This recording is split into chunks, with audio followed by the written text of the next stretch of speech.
Hello दोस्तों, आज बात करेंगे हम इस वीडियो में 16 सोमवार व्रत कथा की विधि की। कैसे उसकी विधि है और क्या उसकी कथा है, सारी जानकारी देंगे हम आपको इस छोटे से वीडियो में।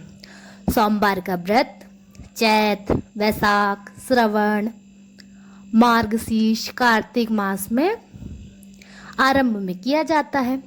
श्रवण मास में सोमवार व्रत का अधिक प्रचलन हो तो उस दिन से सोमवार व्रत आरंभ करना चाहिए। व्रत करने वाले स्त्री पुरुष को चाहिए कि सोमवार को प्रातः काल तिल का तेल लगाकर स्नान करें, विधि पूर्वक शिव जी का ध्यान करें ताकि उद्यापन सफल हो। चलिए सोमवार की व्रत कथा प्रारंभ करते हैं।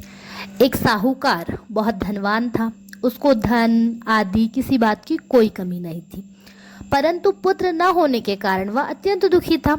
वह इसी चिंता में रात दिन रहता और इसलिए वह पुत्र की कामना के लिए प्रति सोमवार को शिव जी का व्रत और पूजन किया करता। सायंकाल को शिव जी के मंदिर में जाकर दीपक जलाया करता था।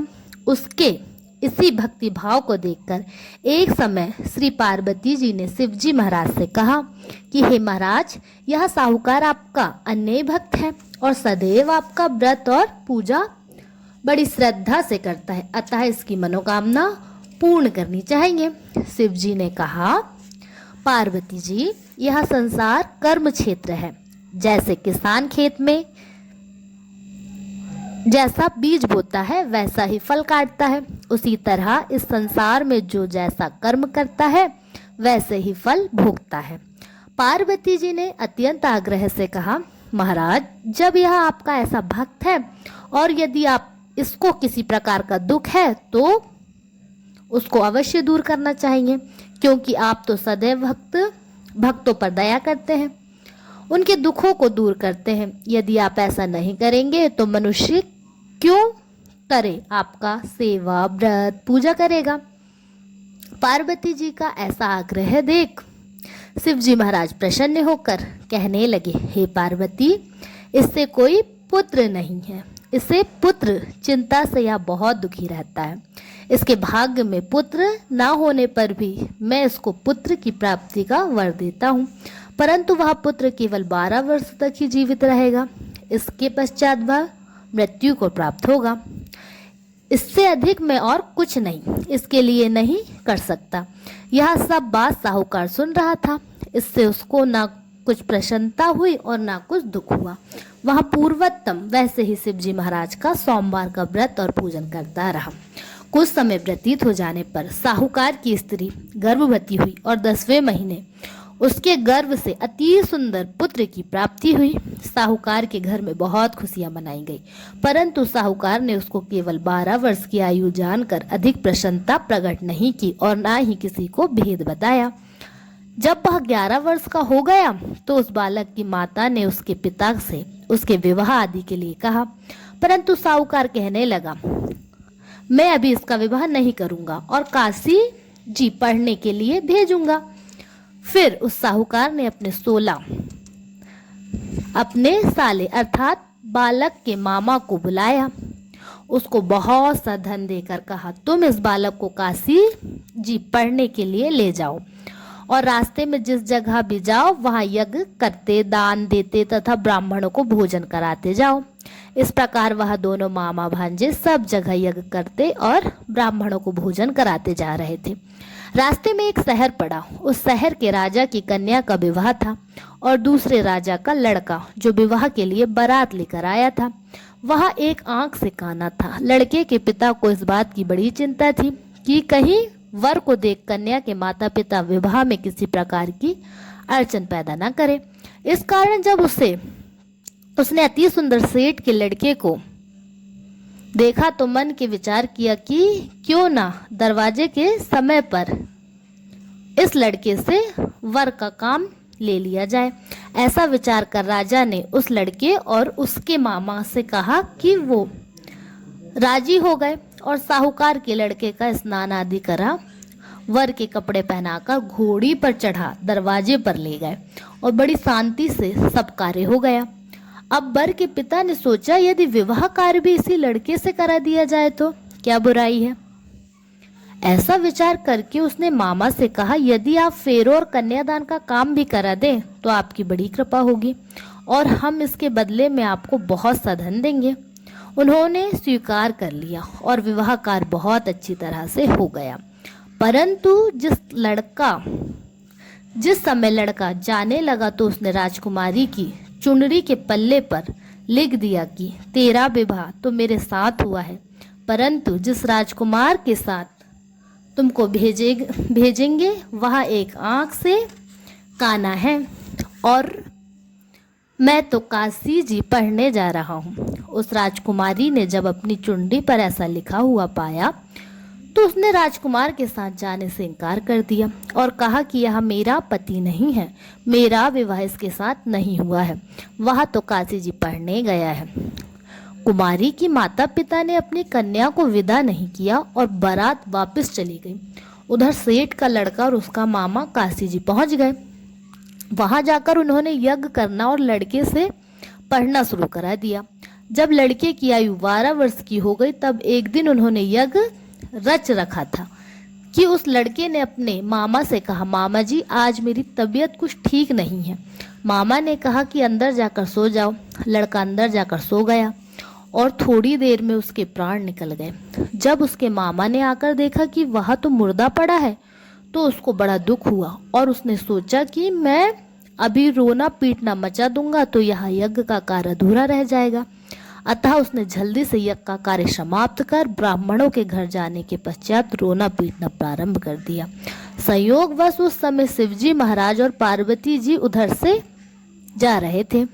जब उन्होंने जोर जोर से रोने पीटने की आवाज सुनी तो पार्वती जी शिवजी को आग्रह करके उसके पास ले गई और सुंदर लड़के को मरा हुआ देखकर कहने लगी कि महाराज यह तो उसी सेठ का लड़का है तो आपके वरदान से पैदा हुआ था, जो आपके वरदान से पैदा हुआ था। शिवजी ने कहा, पार्वती जी इसकी आयु इतनी ही थी सो भोग चुका। पार्वती जी ने कहा, महाराज कृपया करके इस बालक को और आयु दे दो, नहीं तो इसके माता पिता तड़प तड़प कर मर जाएंगे। पार्वती जी की इस प्रकार बार बार आग्रह करने पर शिवजी ने उसको वरदान दिया और शिवजी महाराज की कृपा से लड़का जीवित हो गया। शिवजी पार्वती कैलाश चले गए। तब वहां लड़का और उसका मामा उसी प्रकार यज्ञ करते हुए अपने घर की तरफ चल पड़े और रास्ते में उसी शहर में आए जहां पर उस लड़के का विवाह हुआ था। वहां पर आकर जब उन्होंने यज्ञ प्रारंभ कर दिया तो उस लड़के ने ससुर ने उसके जो ससुर थे उसने उसको पहचान लिया और अपने महल में लाकर उसी बड़ी खातिर की। साथ ही बहुत सारा धन और दासियों सहित बड़े आदर से सत्कार के साथ अपनी लड़की और जमाई को विदा किया। जब वह अपने शहर निकट आया तो उसके मामा ने कहा कि पहले मैं तुम्हारे घर जाकर खबर कराता हूँ। उस समय उसके माता पिता अपने घर की छत पर बैठे हुए थे और उन्होंने यह प्रण रखा था कि यदि हमारा पुत्र सकुशल घर आया तो राजी खुशी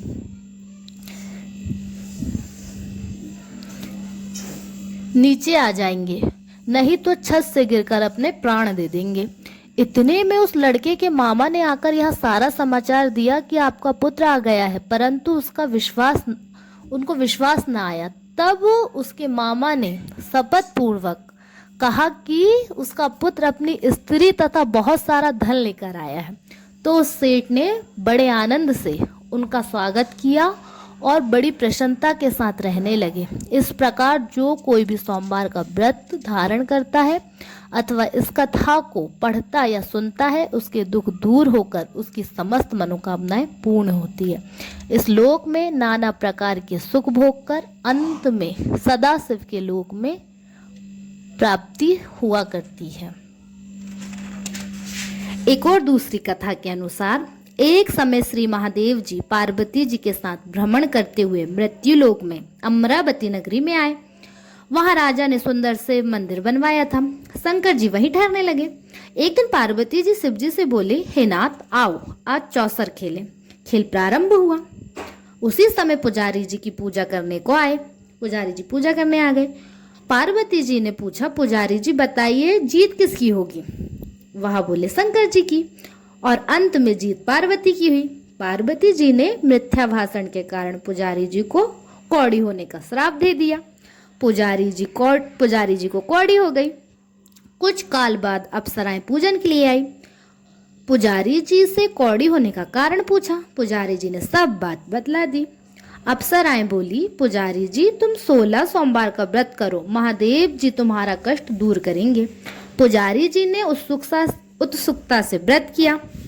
व्रत की विधि पूछी। अप्सरा बोली, सोमवार का व्रत करे, संध्या पसोनुपरांत आधा सेर गेहूं के आटे के 3 अंगा बनवावे और घी, गुड़, दीप, नवेद, बेलपत्र से पूजन करे। बाद में 1 अंग अर्पण कर शेष 2 अंगा प्रसादी समझ वितरित कर प्रसाद लें। इस विधि से 16 सोमवार तक 17वें सोमवार को पाव सेर गेहूं के आटे की बाटी का चूरमा बनाकर भोग लगाकर बांट दे, फिर सकुटुंब प्रसाद ग्रहण करें। ऐसा करने से शिवजी तुम्हारे मनोरथ पूर्ण करेंगे। यह कहकर अप्सरा स्वर्ग को चली गई। पुजारी जी यथाविधि व्रत कर रोग मुक्त हुए और पूजन करने लगे। कुछ दिन बाद शंकर पार्वती फिर आए। पुजारी जी को कुशलता पूर्वक देख पार्वती जी ने रोग मुक्त होने का कारण पूछा। पुजारी के कथा अनुसार पार्वती ने व्रत किया, फलस्वरूप अप्रसन्न कार्तिकेय जी माता के आज्ञाकारी हुए।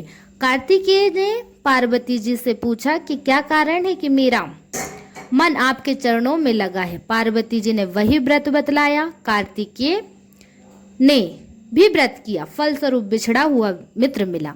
उसने भी कारण पूछा। बताने पर विवाह की इच्छा से यथाविधि व्रत किया, फलतः वह विदेश गया।